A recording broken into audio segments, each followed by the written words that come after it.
यह कहानी एक राजा और एक बौद्ध भिक्षु की है। राजा तो बहुत से हुए, लेकिन यह बौद्ध भिक्षु सबसे अलग थे। इनका नाम था बौद्ध धर्मा।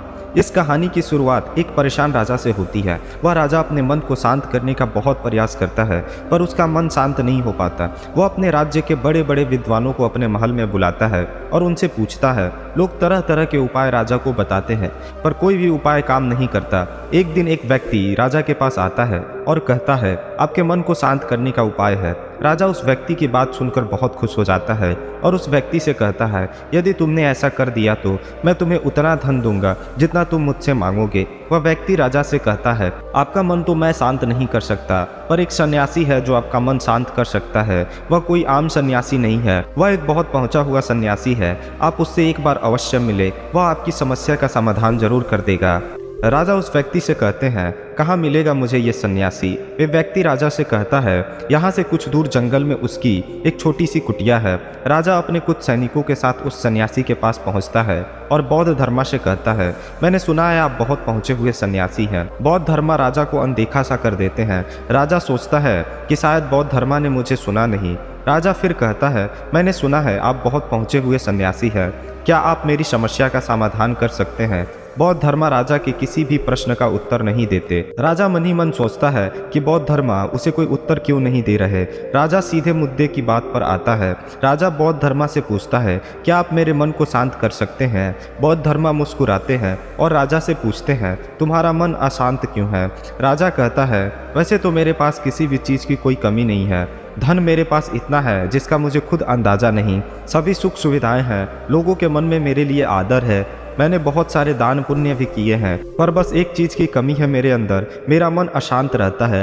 यदि यह कभी कभी शांत भी हो जाता है तो ये फिर से अशांत हो जाता है। क्या आप मेरे मन को शांत कर सकते हैं? मैं बड़ी आशा लेकर आपके पास आया हूँ, बाकी तो मैंने सब उपाय कर लिए, बस आप ही मेरी अंतिम आशा हो। बौद्ध धर्मा उस राजा से कहते हैं, बिल्कुल मैं तुम्हारे मन को शांत कर सकता हूँ। राजा बहुत खुश होता है। राजा कहता है, उसके लिए मुझे क्या करना होगा? बौद्ध धर्मा मुस्कुराते हैं और कहते हैं, कल सुबह तुम मेरे पास आना, पर ध्यान रहे अकेले आना। राजा कहता है, ठीक है, मैं कल सुबह आपके पास आ जाऊंगा। बौद्ध धर्मा कहते हैं, पर एक बात और ध्यान रहे, अपनी अशांत मन को अपने साथ लाना। यह सुनकर राजा चौंक जाता है और सोचता है, यह कैसी बात कह दी बौद्ध धर्मा ने।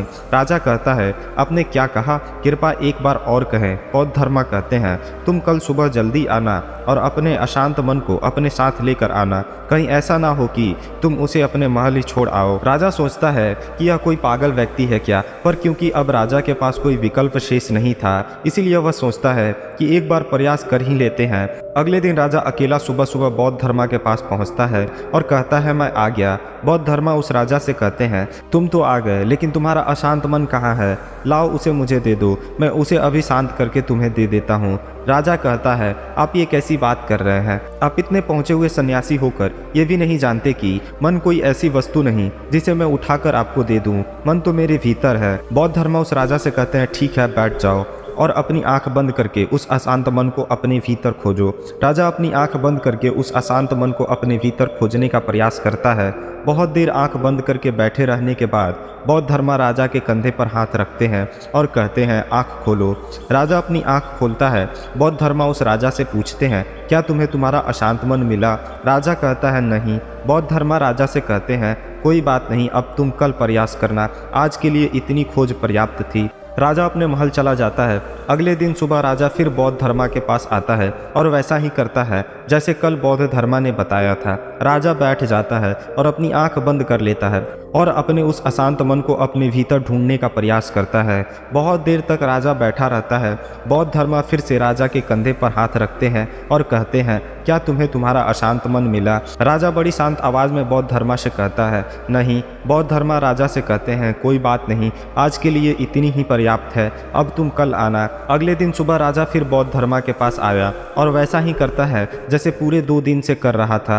राजा बैठता है और अपनी आंख बंद करता है और अपने अशांत मन को ढूंढने का प्रयास करता है। इस बार बौद्ध धर्मा राजा के कंधे पर हाथ रखकर उसकी आंखें नहीं खुलवाते। राजा बस अपनी आंखों को बंद करके बैठा रहता है। काफ़ी समय बीत जाता है। बौद्ध धर्मा राजा के पास बैठे रहते हैं। पूरा दिन बीत जाता है, पूरी रात बीत जाती है, पर राजा आंखें बंद करके अपने उस अशांत मन को ढूंढ रहा होता है। अगले दिन सुबह राजा की आंखें खुलती है और जैसे ही राजा की आंखें खुलती है, राजा अपने सिर को बौद्ध धर्मा के चरणों में रख देता है और कहता है, मुझे मेरा अशांत मन तो कहीं नहीं मिला, पर वो शांति जरूर मिल गई जिसकी तलाश में मैं अब तक भटक रहा था। दोस्तों, उस राजा की तरह हम सभी भी अपने मन की अशांति को कहीं बाहर खोज रहे होते हैं। वह शांति कहीं बाहर नहीं, वह शांति हम सबके भीतर ही होती है।